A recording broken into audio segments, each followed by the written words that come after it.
লুচুয়া সাবা নাইমা সবাইকে আসসালামু আলাইকুম। অনেকদিন পরে লাইভে আসছি, আপনারা আমার কথা শুনতে পাচ্ছেন কিনা একটু জানাবেন। আজকে যে টপিক নিয়ে কথা বলবো সেটা হচ্ছে, আমি তেমন কিছু জানি না, তবে আপনাদের সাথে একটু আলোচনা করব। আর কেউ যদি আমার এই আলোচনায় অংশ নিতে চায় তাহলে আপনারা এখানে অ্যাড অপশনে যুক্ত হবেন, আমি যুক্ত করে নেব। একটু অপেক্ষা করি।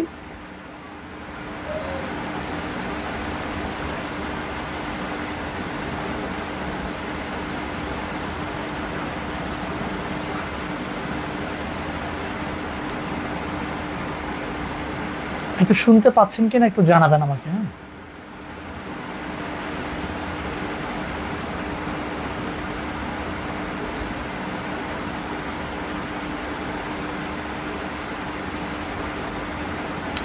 আচ্ছা শুরু করি।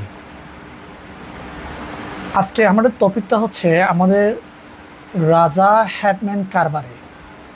আমাদের এই পাহাড়ে আসলে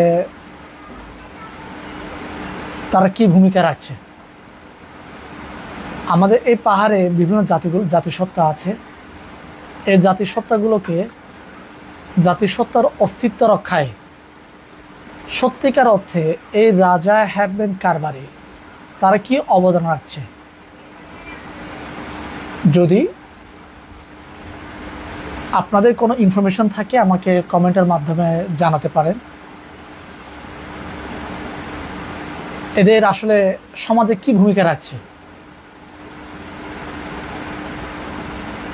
আমার লাইভের কথা শুনতে পাচ্ছেন কিনা একটু কমেন্টে জানাবেন যারা লাইভটি দেখছেন।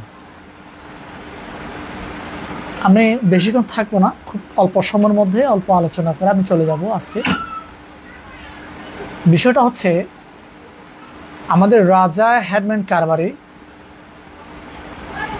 1900 শতকের যে ব্রিটিশ আইন আছে, এই ব্রিটিশ আইন অনুসারে আপনার রাজাদেরকে ক্ষমতা হস্তান্তর করা হয়েছে। রাজাদেরকে আপনার খাজনা সহযোগী হিসেবে হ্যাটম্যান কারবারে তাদেরকে ক্ষমতা হস্তান্তর করা হয়েছে। এখন এই রাজা এবং হ্যাটম্যান আর কারবারিরা কি করছে সমাজে, আপনি যদি বাস্তব চিত্র যদি আপনি দেখেন তাহলে দেখবেন তারা এই রাজা হ্যাটম্যান কারবারিরা অনেকেই আছে নিজের নামটুকু লিখতে পারে না।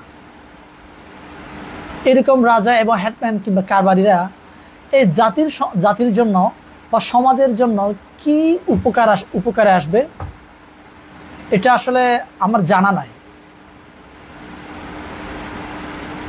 এই পার্বত্য চট্টগ্রামের প্রকৃত ঘটনা যদি আমি তুলে ধরি তাহলে আমাদের পাড়ার কথা বলি। আমি প্রথমে, আমরা হচ্ছে শাক জাতি আমি কেন বলি, আমাদের বাংলাদেশে চাক হিসেবে পরিচিত। আমাদের শাক জাতির নামে পরিচিত হয়েছে বেশি দিন হয়নি। আমি যদি বলি তাহলে পাকিস্তান আমল পিরিয়ড থেকে আমাদের জাতি বাংলাদেশে চাক নামে পরিচিত লাভ শুরু করে। এর আগে কিন্তু যেহেতু আমাদের এই পার্বত্য চট্টগ্রামে আমাদের শাক জাতির সংখ্যা খুব অল্প, এখনও আপনার 5000 এখনও হয়নি আমাদের বাংলাদেশে। তো আমরা সরকারি জরিপ অনুসারে কিংবা বেসরকারি জরিপ অনুসারে আমরা বলি বাংলাদেশে 6000 জনসংখ্যা আছে আমাদের শাক জাতির জনসংখ্যা। আমাদের চাক থেকে শাক হয়েছে আমাদের এই বাংলাদেশে যখন প্রথম গ্রাজুয়েশন কমপ্লিট করা আমাদের একজন চাক ব্যক্তি আছেন, আমি তার নাম নাই বলি। আর তার থেকে আমাদের শাক জাতির নাম পরিবর্তিত হয়ে চাক হয়েছে এবং বাংলাদেশে আমরা চাক নামে পরিচিত। কারণ আমাদের যে গ্রামটা আছে, যে পাড়াটা আছে, এই পাড়া এখনো হ্যাটম্যানের নামে।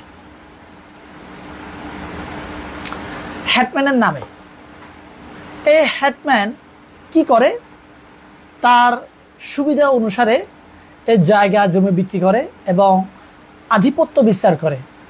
যে তার নিয়ন্ত্রণে থাকে তাকে ওই হ্যাটম্যান কিংবা কারবারি তার কথা অনুসারে ওই লোকগুলোকে আপনার কিছু সুযোগ সুবিধা দিয়ে থাকে।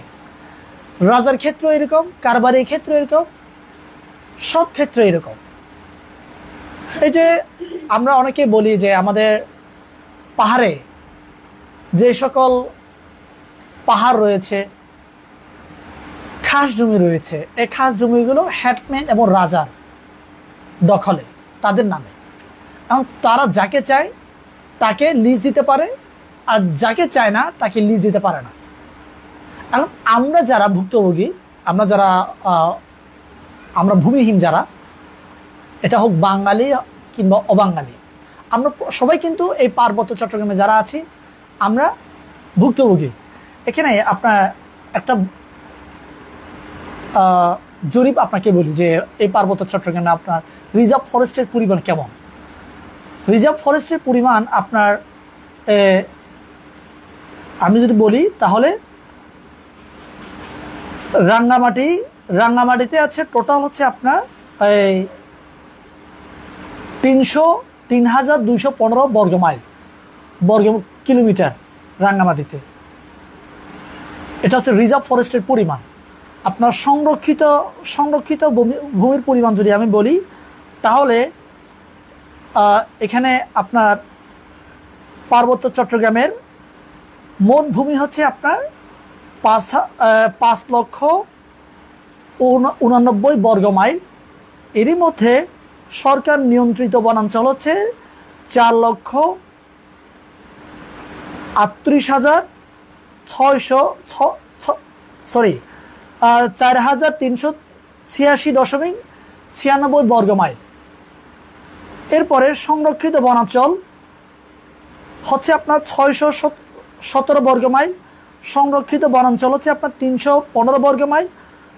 শঙ্খ বনাঞ্চল হচ্ছে ১২৮.২৫ বর্গ মাইল।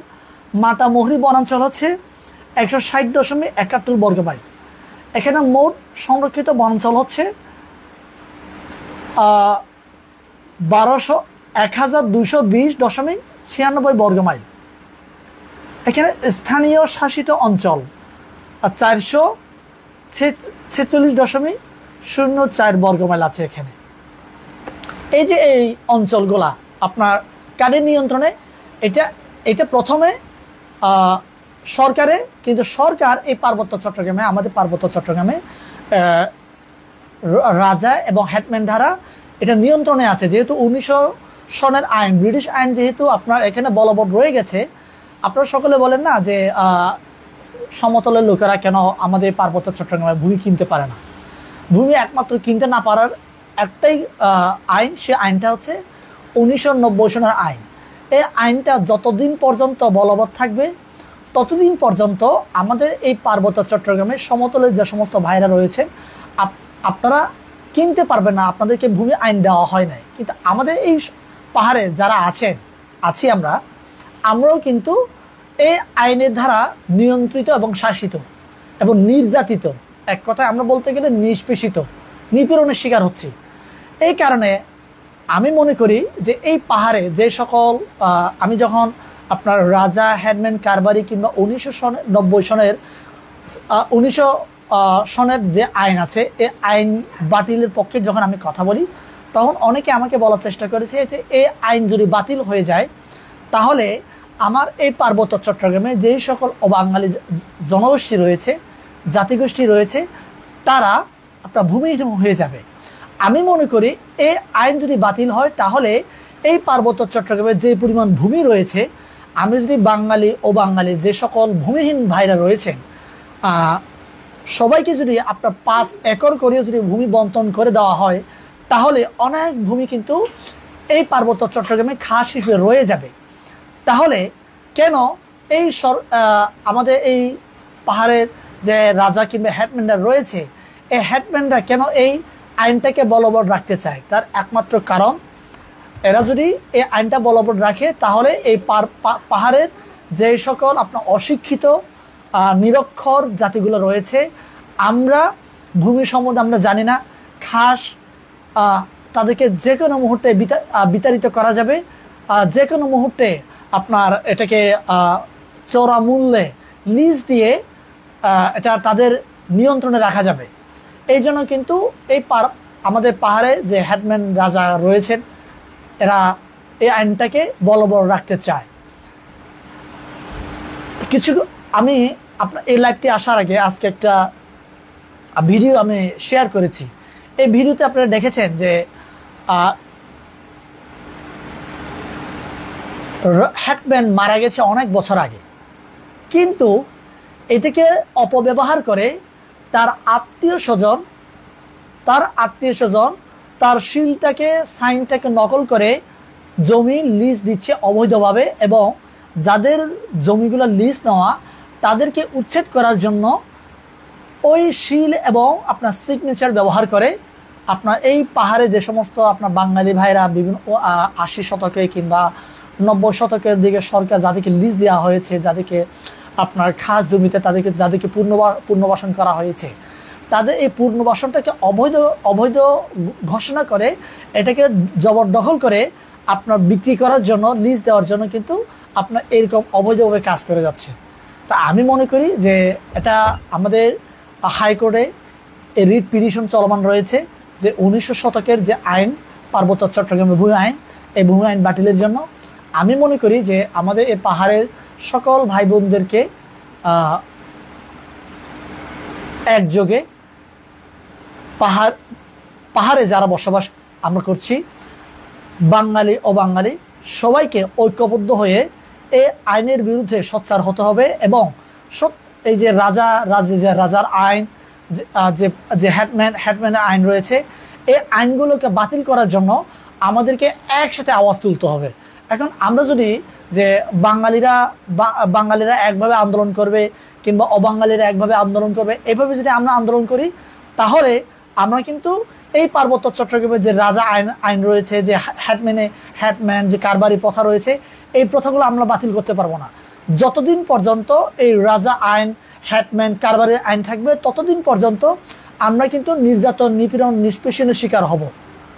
তাই আমি মনে করি যে এই আইনগুলো বাতিল করার জন্য আমাদের সবাইকে একযোগে আন্দোলন করতে হবে। এই আন্দোলন করার জন্য আমাদেরকে একসাথে ঐক্যবদ্ধ হয়ে আমাদেরকে একটা প্ল্যাটফর্ম তৈরি করতে হবে। এই প্ল্যাটফর্মটা আমরা যদি তৈরি করতে পারি, তাহলে অনেকেই বলছে যে, আমি যদি বলি যে ইউপিডিএফ দাবি করে যে এরা গণতান্ত্রিক দল, এরা গণতান্ত্রিক পন্থায় এরা এই পার্বত্য চট্টগ্রামে তাদের রাজনীতি চর্চা করছে। এখন আমি যদি বলি যে এই পার্বত্য চট্টগ্রামে ইউপিডিএফ, জেএসএস অবাঙালি কেন্দ্রিক রাজনীতি করছে, কিংবা বাঙালি কেন্দ্রিক যে সকল সংগঠন রয়েছে এরাও আপনার বাঙালি কেন্দ্রিক বাঙালি করছে। এখন এই আমাদের পাহাড়ে বাঙালি অবাঙালি আপনার উভয়ে আপনার একযোগে আমাদেরকে একসাথে ঐক্যবদ্ধ হয়ে এই পাহাড়ের শান্তি প্রতিষ্ঠার জন্য আমি মনে করি যে এই সকল অবৈধ যে চুক্তি রয়েছে, যে অবৈধ যে আইন রয়েছে, এই আইনগুলো বাতিল করার জন্য আমাদের সোচ্চার হতে হবে। যদি আমরা সোচ্চার হয়ে রাজপথে নামতে পারি, তাহলে আমাদের এই আইনগুলো দ্বারা যে আমরা যে নির্যাতন, নিপীড়নের শিকার হচ্ছি, এখান থেকে আমরা রেহাই পাবো, এবং আমরাও আজও আমাদের যে ভূমিগুলো রয়েছে, আমাদের যে জমিগুলো রয়েছে, এই জমিগুলো কিন্তু এখনো আপনার রাজা, হ্যাটম্যান, কারবারিদের কাছে কিন্তু এখনো রয়েছে। তাই আমি মনে করি যে এই আইনগুলো বাতিল করতে হবে। সবাই ভালো থাকবে। অন্যদিন অন্য একটা টপিক নিয়ে আমরা আলোচনা করব।